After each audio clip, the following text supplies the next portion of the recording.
Hey everybody, Sexy Matt the Pharaoh Wizard here. I've been doing this show for a little bit now, and I feel like it's time you guys get to know me just a little bit better. And what's a better way to get to know somebody than knowing their top 10 favorite movies? So I thought I'd give it a shot. Some things to remember is this is a fluid list. So some things that are favorite now may not be later, and things get added, taken away, so just something to think about. The other thing is this is all opinion based. But of course, I am sexy, so I get plus 10 opinion right off the bat. So, let's strap on and take a look. Wait, strap on or strap in? You know what? Either way.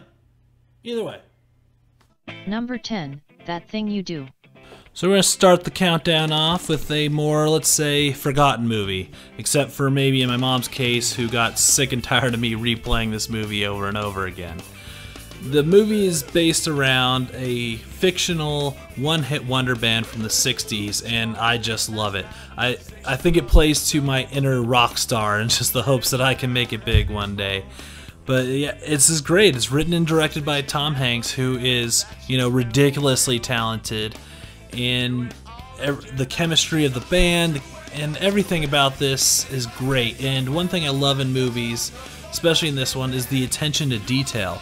The fact that Tom Hanks made the actors learn their instruments, the clothes in this movie, just everything about it, I just love to no end.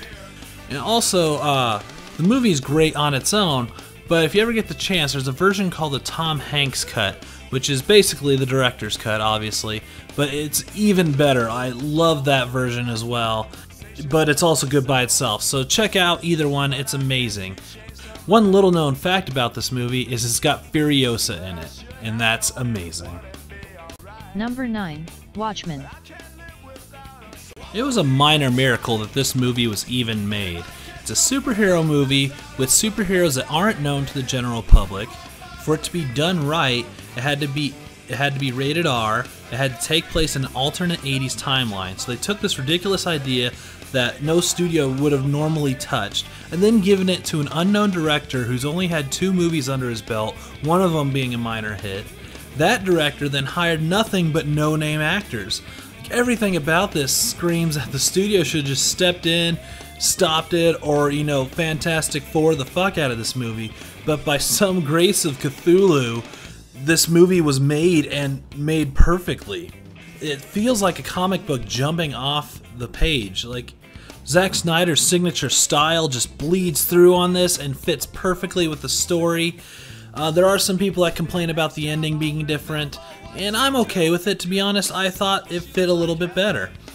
Now, along with the previous movie, this one also has a cut called the Ultimate Edition, which is the director's cut, plus they intercut Tale of the Black Freighter in it, making this 4-hour amazing version of this movie. And it's great, and I love Watchmen, both the comic and the movie. The world will look up and shout, "Save us." And I'll whisper, "No." Number 8, The Avengers. So, shocker, there's going to be a few comic book movies on this list. I know, I couldn't believe it either. And seriously, this is probably the newest movie on my list, so I tried to pick stuff that has aged over time and I've seen a whole bunch of times. And I have seen this one a crap load of times. Seems like every time Marvel comes out with a new movie, I end up watching this, and it's still great every time I watch it. The balance of the characters is amazing. For example, in X-Men, there ended up being some characters who were basically just set dressing. They didn't do anything, they barely even supplied to the plot. This one, every character has a big moment, and every character is even with the others. This could have really turned out to just be an Iron Man takeover movie, but it wasn't. If you watch the first Avengers, and then Winter Soldier, it feels like a Captain America trilogy. Same with the Thor movies. Like, this just fits in this line of movies. And it's great for it. It was done with such love for all the characters, and it's just amazing. I really can't add more to this movie, but Avengers assemble. I understood that reference. Number 7, Dirty Work. So this is my favorite comedy of all time. The idea of two guys starting a revenge for hire business does sound like a bad 90s comedy, and it is that. But what pushes it over the edge is Norm Macdonald's delivery and just his dry wit and telling bad jokes, but being so into them that it makes it funny. Like, it's just something you have to see to really enjoy. A dated story I kind of have about this movie is, for a while in high school, before I went to bed, I would drink a can of Surge, get my VHS copy of Dirty Work that I bought from Blockbuster Video, and just watch that every night. I did that for like 2 months straight. It keeps getting funnier every single time I see it. This movie is just so funny. I can quote it forever.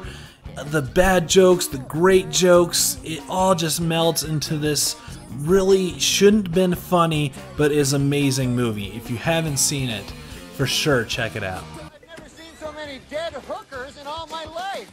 Lord knows I have. Number 6, V for Vendetta. So in recent years, this movie has become more popular and people are really starting to see it for the amazing masterpiece that it is. But I liked it before it was cool. I'm pretty apathetic when it comes to anything politics, and this movie actually for a little bit got me motivated to do something, and it even inspired a movement, like it or not, that is going on today. A lot of naysayers and purists complain about how different this movie is from the comic, and it really is. But you can enjoy what is presented with you so well. And Hugo Weaving's performance is what carries this movie. You never see his face the entire movie, but his emotion through his voice drives so much. He has that same smirking smile the entire movie, but you know when he's sad, when he's angry, when he's happy. It all just flows right through him, and it is so great. And Hugo Weaving really put his all into this movie, and you can tell when it comes through. Afraid of their governments. Governments should be afraid of their people. Number 5, Indiana Jones and the Last Crusade. So the oldest movie on my list is something I enjoyed growing up, and I love it even more as an adult. The Indiana Jones trilogy, the original, is one of the best trilogies of all time, and The Last Crusade is the best third movie of all time, I think.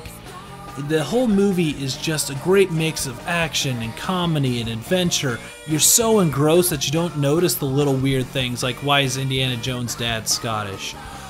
This movie is just pure joy. It's the only thing I can say about it. Every moment I just love this movie. And I'll leave it to Dr. Jones to explain the obvious. Nazis. I hate these guys. Number 4, Apollo 13. I love space. Hell, I'm wearing my NASA shirt as I'm recording this voiceover. And this is a perfect representation of NASA during the Apollo age. And the attention to detail, which is something I love, is so looked into on this movie. It feels like it's almost like a documentary of Apollo 13 rather than a movie. And the performances are great, especially from Tom Hanks, and we get some delicious, delicious bacon in this movie. The work that went into this movie and the result that came out of it are just so amazing. I mean, filming in a jet that would fly so they had zero gravity, as well as kind of pretending they're floating, it actually looks natural and amazing.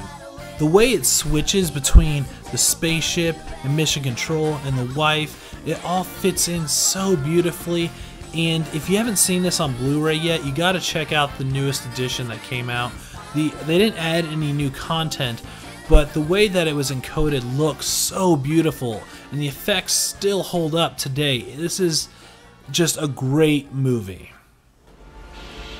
Houston, we have a problem. Number 3, Serenity. So I actually accidentally came into this movie. Back when me and my friends used to theater hop a lot, to the point where we'd actually kind of plan out our day of, we'll pay for this movie, then we'll jump to this movie, and then we'll go to this movie. And Serenity just kind of fell in good timing one day. And here's where I'm going to lose some nerd points. I had no idea what Firefly was. I didn't even know what Serenity was. I don't even remember seeing a trailer for it. It just fell in our timeline. We're like, well, we'll check it out. And I was immediately blown away. I love this movie so much. It is my favorite sci-fi movie. And since I've learned, of course, of Firefly and the amazingness within there, And I love how this is a great end to that series. And sorry fans, but we're not going to see a Serenity 2 or a Firefly Season 2. So we got what we got, but it is great within what we have. And I still love it. Serenity now! Serenity now! Number 2, The Dark Knight. So what else can I say about this movie that hasn't already been said? Aaron Eckhart's hair is beautifully coiffed in this movie. There, I don't think anyone said that. But yeah, this is the pinnacle of comic book movies. This is when comic book movies stopped just being comic book movies and became good movies. And this is responsible for where we are in comic book movies today, in hero movies, and just taking action movies even to a new level. There's so much in this movie that's been, looked apart and fawned over, and there's just, everyone's already said everything about it. I can't add anything new. So here's Adam West. Some days you just can't get rid of a bomb. Number 1, Fight Club.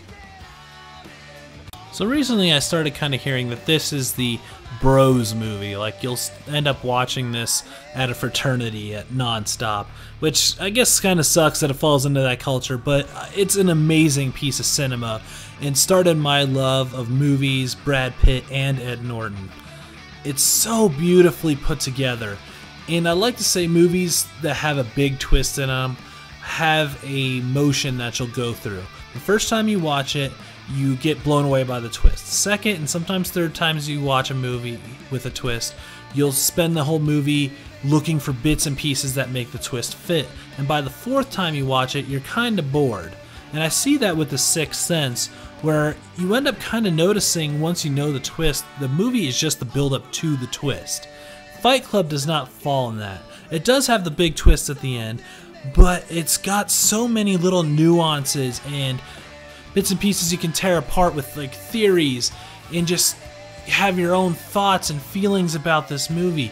And I can just talk forever about this movie and go on and on and on and take apart every little bit and just know everything about Fight Club. Fight Club is, you do not talk about Fight Club. Shit. So that was my 10 favorite movies of all time. What are your favorite movies of all time, and what do you think of my favorites? Now, also, I want to try and do a catchphrase for my show to end with each time, so next few shows I'm going to be trying out some new ones. So, here's my first one. I'm Sexy Matt the Pharaoh Wizard, and meatball sandwiches are delicious.